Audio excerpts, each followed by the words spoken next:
कार्तिकेय 2, जिसे कार्तिकेय 2 के नाम से भी जाना जाता है, दैवम मनुष्य रूपेण 4/1/2022 भारतीय तेलुगु भाषा की रहस्य एक्शन एडवेंचर फिल्म है 5/6 जो चंदू मुंडेती द्वारा लिखित और निर्देशित है।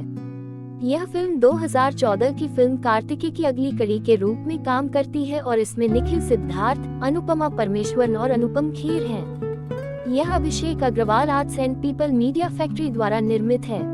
कथानक डॉक्टर कार्तिकेय का अनुसरण करता है जो भगवान कृष्ण की खोई हुई पायल को खोजने की खोज में है।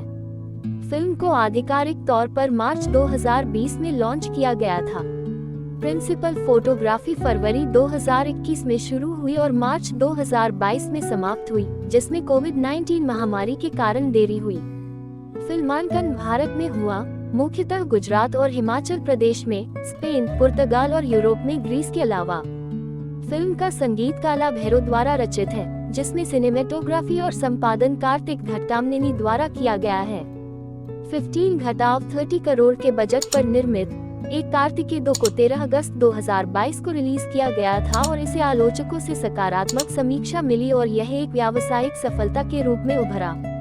C5 द्वारा OTT में रिलीज होने के बाद इसने पहले 48 घंटों के भीतर 100 करोड़ से अधिक व्यूइंग मिनट हासिल करके अपनी तरह का एक नया रिकॉर्ड बनाया। पिछली फिल्म बीक की घटनाओं के बाद एक पुरातात्विक शोधकर्ता प्रोफेसर रंगनाथ राव ग्रीस में एक पुस्तकालय का दौरा करते हैं और सीखते हैं कि भगवान कृष्ण ने उद्धव पर अपनी पायल की रक्षा के लिए भरोसा किया है, जो कलयुग में मनुष्यों के सामने आने वाली समस्याओं के समाधान से लैस है। कार्तिकेय हैदराबाद के एक डॉक्टर हैं जो विज्ञान और तर्क में विश्वास करते हैं। अपनी मां द्वारा वर्षों पहले किए गए एक व्रत को पूरा करने के लिए कार्तिकेय अपनी मां और चाचा सदानंद के साथ द्वारका के लिए रवाना होते हैं, जो भगवान कृष्ण के भक्त हैं। एक रात एक घायल राव कुछ प्रकट करने के लिए कार्तिकेय से मिलता है, लेकिन कार्तिकेय के इलाज से पहले उसका अपहरण कर लिया जाता है। अगले दिन उसकी मां लापता हो जाती है और कार्तिकेय को पुलिस ने गिरफ्तार कर लिया है, जो उस पर हत्या का आरोप लगाती है। पुलिस कार्तिकेय से उस जानकारी के बारे में पूछती है जो राव ने कथित तौर पर उसकी रिहाई के बदले उसे बताई थी। एक महिला कार्तिकेय को पुलिस से बचाती है, जहां वह खुद को राव की पोती मुग्धा के रूप में पेश करती है। इस बीच एक रहस्यमय व्यक्ति कार्तिकेय को मारने के लिए उस पर हमला करता है, लेकिन जब वह भगवान कृष्ण की मूर्ति को देखता है तो रुक जाता है। वे एक ऋषि के माध्यम से सीखते हैं कि मनुष्य एक निर्वासित पंथ का सदस्य है जो भगवान कृष्ण की पूजा करता है। उनका उद्देश्य कृष्ण के सामान के पास आने वाले किसी भी व्यक्ति को मारना है। बाद में कार्तिकेय अपनी मां को ढूंढता है और उसे कृष्ण के भजन के 11 दिनों में भाग लेने की अनुमति देता है, ताकि वह रहस्य को उजागर कर सके। वे बेट द्वारका में राव के कार्यालय जाते हैं और उनके द्वारा लिखे गए एक पत्र को पढ़ते हैं। राव ने पाया कि उद्धव ने पायल को किसी अज्ञात स्थान पर छिपा दिया था, जिससे उसे खोजने के लिए सुराग मिले। सदियों से कई साहसी पुरुषों ने इसे व्यर्थ खोजने की कोशिश की। पल्लव राजा सूर्यवर्मन निकटतम पहुंचे और ग्रीक यात्री टोलेमी को अंतिम सुराग बताया। टोलेमी ने वस्तु को कृष्ण थाटाकम में उस सुराग के साथ छिपा दिया था, जिसे कार्तिकेय पुनः प्राप्त करता है।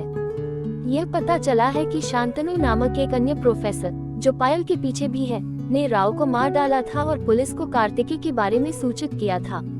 शांतनु कार्तिकेय और मुग्धा को खोजने वालों के लिए एक इनाम की घोषणा करता है।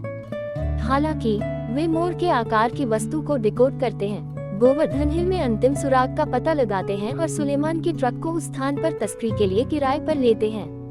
आगमन पर उन्हें इनाम के लिए ग्रामीणों द्वारा पकड़ लिया जाता है, लेकिन वे भागने में सफल हो जाते हैं। वे मोर के आकार की वस्तु की मदद से पहाड़ी में प्रवेश करते हैं और अंदर से एक दूरबीन निकालते हैं। अगली सुबह मुग्धा दूरबीन के साथ भाग जाती है, जबकि कार्तिकेय और अन्य को शांतनु के आदमियों द्वारा पकड़ लिया जाता है, जो उन्हें रेगिस्तान में मरने के लिए छोड़ देते हैं। मुग्धा वापस आती है और उन्हें बचाती है। डॉक्टर धन्वंतरी के संपर्क को भी ढूंढती है, जो उनकी मदद कर सकते हैं। वे हिमाचल प्रदेश की यात्रा करते हैं और उनसे मिलने जाते हैं। यात्रा के दौरान मुग्धा और कार्तिकेय एक दूसरे के लिए भावनाओं को विकसित करते हैं। धन्वंतरी बताते हैं कि राव और शांतनु एक गुप्त समाज का हिस्सा थे, जो मानते हैं कि प्राचीन भारत में आधुनिक दुनिया की तुलना में कहीं अधिक उन्नत तकनीक है। जब शांतनु ने स्वार्थी कारणों से कृष्ण की पायल का उपयोग करने का प्रस्ताव रखा, तो राव ने इसके बजाय सामूहिक भलाई के लिए इसका उपयोग करने की मांग की। भाग्य राव को अपने मिशन को आगे बढ़ाने के लिए कार्तिकेय को चुनने देता है। धन्वंतरी यह भी बताते हैं कि कृष्ण केवल एक देवता ही नहीं थे, बल्कि इस ग्रह पर जन्मे और पले बड़े व्यक्ति भी थे, जिन्होंने विभिन्न क्षेत्रों में उत्कृष्ट प्रदर्शन किया।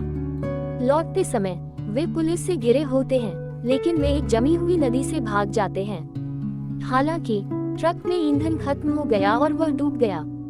उन पर एक बार फिर अभीरा द्वारा हमला किया जाता है, लेकिन कृष्ण पक्ष के कारण 24 घंटे शांति का अभ्यास करने के लिए मजबूर किया जाता है।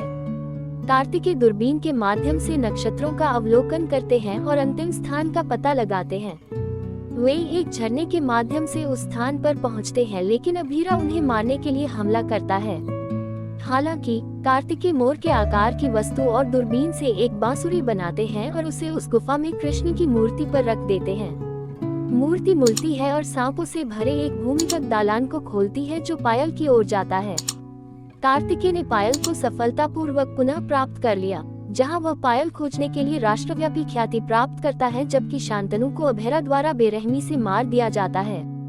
इसके बाद कार्तिकेय कृष्ण और अटलांटिक महासागर के गहरे पानी के बीच रहस्यमय संबंध को उजागर करने के लिए एक नए मिशन पर निकल पड़ते हैं।